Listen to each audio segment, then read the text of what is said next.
안녕하십니까. 저는 사회를 맡은 춘천, 철원, 화천, 양구, 갑 출신 허영 대변인입니다. 그간 방역조치로 고통을 겪은 우리 학원업계의 현장의 목소리를 듣고 그에 따른 실질적인 대책을 마련하고자 오늘 간담회를 마련했습니다. 이낙연 당대표의 발언이 있겠습니다.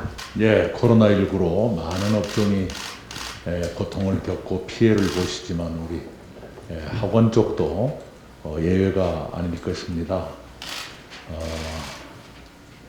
잘 견디시고 또 그러나 어려움도 많이 있으신 여러분 환영합니다. 특히 이유원 회장님, 전호영 수석 부회장님, 이선기 부회장님, 조미 지회장님, 우리 백우선 전국 회장님 반갑습니다.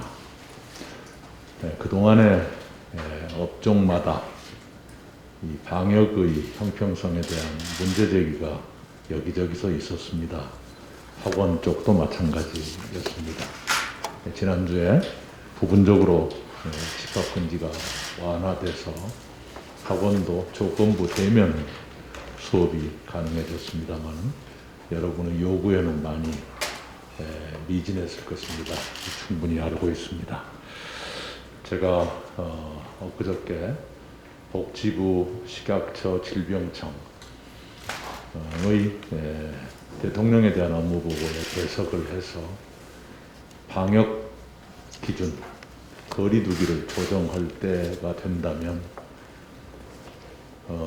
형평성과 현장 적합성을 특별히 마음을 써달라 하는 당부를 드린 바가 있습니다. 앞으로 더욱더 그런 노력을 할 거라고 생각을 합니다. 바로 그 회의에서 대통령께서는 재정 여건이 허락하는 범위 내에서 일정 범위 내에서의 손실보상 제도와 검토를 지시하셨는데요. 정부와 당이 잘 협조를 하겠습니다. 그 이전에 저희들이 여러분을 돕는 방안을 여러 가지로 검토를 하고 있습니다만 늘 그 현장의 수요에 비하면 시차가 있고 또 그 정도의 차이가 있고 그런 문제가 늘 생깁니다. 저희들로서도 대단히 안타깝게 생각합니다만 그런 현실은 여러분도 이해를 하시리라 생각합니다. 오늘 여러분 모처럼 오셨으니까 여러 가지 문제의식이나 건의 허심탄회하게 주시고요. 저희 홍익표 정책위의장은 충실히 답을 드리도록 하겠습니다. 저도 답을 드리겠습니다. 네, 이상입니다. 네, 안녕하십니까. 한국학원 청년합회 회장 이유원입니다. 먼저 이렇게 바쁘신 와중에 이런 자리를 만들어주신 우리 이낙연 대표님 감사드립니다. 또 우리 홍익표 정책위장님도 함께 해주셔서 감사드리고요. 이런 자리 만드는데 실질적으로 많은 도움을 주신 우리 오영훈 비서실장님도 많이 감사드립니다. 또 사회 보느라고 애쓰시는 허영 대변인 감사합니다. 네. 오늘 제가 아침에 사실 우리 이낙연 대표님을 만나러 올 생각을 하니까 좀 떨리더라고요. 그래서 네. 사실 그 옷부터 어떤 옷을 입어야 좀 예의가 있을까 싶어서 푸른색을 입었습니다. 일부러 좀 봐주세요. 네. 하여튼 너무 감사드리고요. 실질적으로 이제 저희가 이 학원이 지난 1년 동안 모든 업종이 다 힘들었겠지만 너무 힘들었어요. 그리고 더군다나 우리는 일반 업종과는 틀리게 그래도 이 나라 인재를 양성하는 교육자라는 또 자부심을 갖고 사는 교육자들입니다. 그래서 실질적으로 우리나라만이 갖고 있는 이 공교육과 사교육의 분리법이라든지 또 저희한테 씌워지는 사교육에 대한 프레임이라든지 이런 것들이 엄청나게 부담스럽게 작용은 하고 있지만 아시다시피 자제분들도 다 학원을 보내셨을 테고 학원 선생님들이 얼마나 열정적으로 아이들을 가르치고 있는가 또 아이들을 얼마나 사랑하고 있는가 거기에 공교육과 사교육이 또 따로 있을 수는 없잖아요. 그리고 실질적으로 아무 자원도 없는 우리나라 인재들을 지금까지 이렇게 가르쳐 오고 또 육성시킨 저희 장본인들이라는 자존심 갖고 있습니다. 저도 30년 넘게 학원을 하고 있는데요. 작년처럼 힘들어 본 역사가 없습니다. 사실 제가 그 총회장 선거로 이제 당선이 되고 취임식도 못한 채로 1년을 코로나로 뛰어왔습니다. 그러면서 이제 사실 전국에 있는 많은 원장님들의 고통이라든지 이런 부분들을 너무나 절감하고 있고요. 그런 부분에서 사실 또 교육부하고 관계가 원만해서 많은 또 도움을 받은 부분도 있습니다. 또 소통도 했던 부분도 있고요. 하지만 실질적으로 1년이 지난 지금 우리의 현실은 폐원이 어마어마하게 속출하고 있습니다. 우리 좀 이따 다시 또 보충 발언을 또 우리 백 회장님이 해주시겠지만 폐원을 하고 싶어도 할 수 없는 그런 정말 울지 못한 사연들도 있고요. 지원금을 못 받으니까 폐원을 하면 그런 부분들도 있고 그렇습니다. 그래서 실질적으로 우리 이낙연 대표님 아시겠지만 2.5단계에서도 불구하고 알파라는 거로 우리를 올가미를 씌워서 우리한테 운영 제한, 집합 금지를 시켰습니다. 그런 부분들이 있고 심지어는 고위험군이라는 그런 단어로 우리를 유흥주점과 똑같이 그런 취급을 받게 한 그런 경우도 있었습니다. 그래서 역사 이래 학원인이 이렇게 자괴감이 들고 정말 자존심이 바닥에 떨어진 해가 있었을까 싶을 정도로 저희들이 지금 성난 민심 이런 것들은 추스릴 수가 없습니다. 그럼에도 불구하고 또 간혹 이렇게 대화도 열어주시고 이런 부분들 오늘 또 마지막으로 좀 저희들한테도 할 말씀을 좀 이렇게 드릴 수 있게 이런 자리를 만들어 주심에 또 감사를 드리고요. 저희 딱 몇 가지만 말씀드리겠습니다. 이제 차후 내일 모레 29일 날 이제 또 다음 단계를 어떻게 조정할지 사회적 거리두기가 발표가 되겠지만 사실 저희 지금 이제는 더 이상 물러설 수가 없습니다. 그리고 이미 학원가를 떠난 수많은 아이들이 개인과외나 기타 다른 쪽으로 돌아서고 있어서 풍선 효과는 풍선 효과대로 나오면서 다시 학원을 떠나간 아이들을 어떻게 학원으로 발걸음을 돌릴 수 있는가도 저희들의 숙제입니다. 그럼에도 불구하고 29일 발표되는 거에 저희가 또 계속 이 상태로 간다면 정말 너무 힘들고요. 저희 그 시간 제한 지금 9시로 돼 있습니다. 근데 수도권만 지금 9시거든요. 근데 실질적으로 비수도권은 11시 하는 데도 있고 12시 하는 데도 있습니다. 그렇다면 아이들의 입장에서 봤을 때 수도권의 아이들이 역차별을 당하는 경우죠. 수많은 시간 동안 다른 아이들은 11시까지 공부하고 12시까지 공부하는데 수도권 아이들만 9시까지 공부를 합니다. 이런 부분에 있어서 사실 작년 입시생들도 어마어마한 피해를 봤었고요. 수도권 아이들이.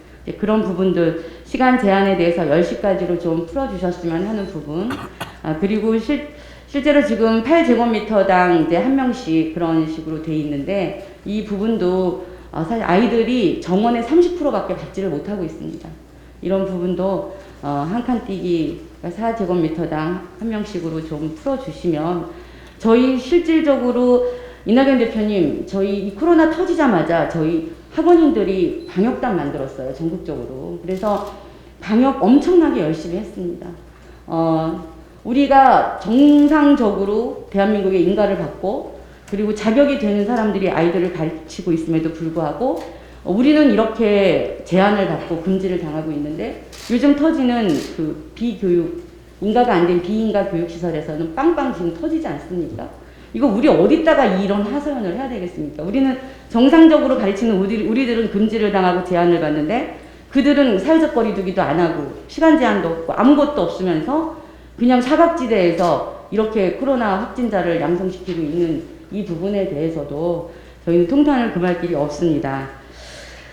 그리고 이제 사실은 또 저희가 이렇게 학원들이 공교육과 사교육이 모두 다 수업을 비대면으로밖에 할 수 없는 상황에서 양극화 현상이 굉장히 많이 일어나고 있습니다, 대표님. 그래서 지금 있는 집 아이들은 개인 과외를 해요. 돈을 많이 들여서 학원을 못 나가는 대신에.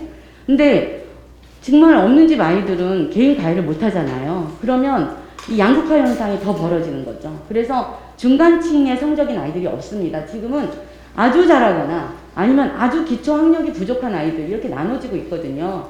그래서 저희는 사실 제가 이제 회장이 되고 난 다음에 가장 하고 싶었던 게 이 학원인들의 사회적 인식을 조금 개선시키고 싶은 부분이었었어요. 저희들도 교육자로서 당당하게 대우받고 싶은 이런 부분이 있었기 때문에 이런 기초 학력이 부족한 아이들, 이런 아이들을 바우처를 정부에서 해주셔서 학원도 학교와 같이 기초학력 아이들을 좀 더 가르쳐 줄 수 있고, 이런 성적이 모자라거나 집안이 어렵거나 이런 아이들을 우리도 좀 봉사 차원에서 약간의 정부가 우리한테 바우처를 해주신다면 저희가 수강료를 좀 덜 받고서라도 저희들의 위상도 좀 다시 제고를 할 겸 해서 기초학력 아이들을 저희한테 좀 바우처로 해주시면 어떨까, 이런 부분의 문제를 교육부하고도 사실 얘기를 좀 했었습니다. 교육부도 굉장히 긍정적으로 생각하고 있는 부분이거든요. 그래서 이 부분도 한 가지 바우처 부분 말씀드리고 싶고요.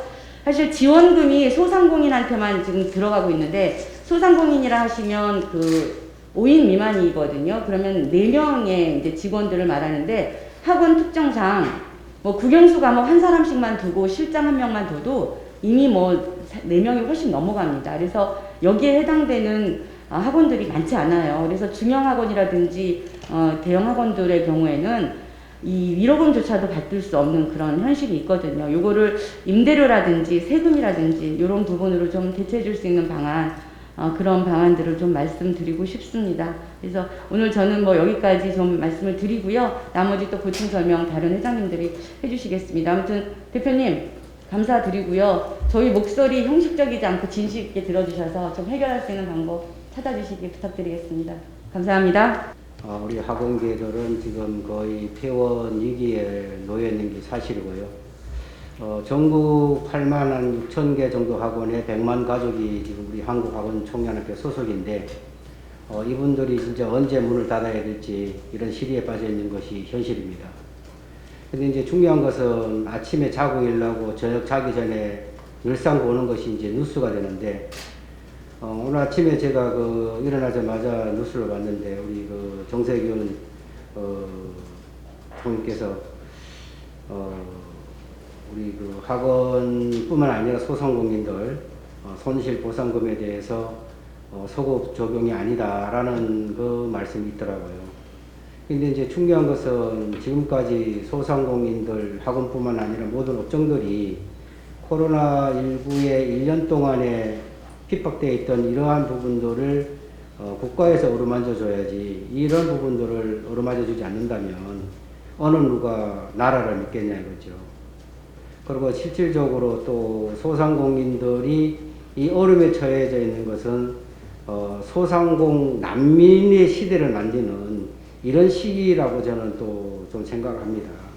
그렇다면 그 난민이 생기면 그 난민들을 집으로 안전하게 갈 수 있고 나라로 갈 수 있게끔 하는 것이 곧 국가고 나라라고 저는 또 생각합니다. 그래서 이 손실보상금에 대해서는 어떻게 보면은 뭐 어떤 형태든 간에 좀 보상이 돼야 될 걸로 저는 보고요. 그 다음에 이제 재난지원금 역시 마찬가지인 것이 실질적으로 국가에서는 이런 재난지원금을 지원해 준다고는 하지만 실제 그 현장에 가보면 그렇지 않습니다. 이번에 최근에 나온 재난지원금도 대상이 되는 데가 있고 안 되는 데가 있어요. 그럼 학원이라는 특수성이 뭔가 하면은 조금 전에 우리 소 회장께서 말씀했듯이 국영수과사를 가르치는 학원들은 5개만 해도 학생이 1명이 있어도 이 전 과목에 대한 전문 선생님을 두어야 되는 겁니다. 그리고 우리는 사업장이기 때문에 이분들을 4대 보험에도 의무적으로 가입을 해줘야 돼요. 이게 하나의 국가사업이지 않습니까? 안 될 수도 있어요, 우리 학원에서. 그렇지만 그분들의 어려움 때문에 우리가 사업주들이 50%를 대가면서 들어준다는 얘기예요. 그러면 5명만 국영수과사를 5명만 등록시켜도 소상공인이 아니에요. 그러다 아무 지원을 못 받습니다. 그래서 학원이라는 이 특수성을 좀 감안해서 여러 가지 어떤 그런 법안적인 것도 개정을 좀 필요하고요. 또 학원들의 그런 옳은 점들을 좀 해라줘야 되지 않겠는가 이런 생각을 해봅니다. 그래서 오늘 좀 손실보상금에 대해서 어떤 대책을 갖고 있는지 좀 얘기를 해주면 우리가 회원들한테 알려서 우리 더불어민주당에서 이렇게까지 우리 학원들을 위해서 많은 노력하고 있다는 것을 전파하고 싶습니다. 네, 고맙습니다.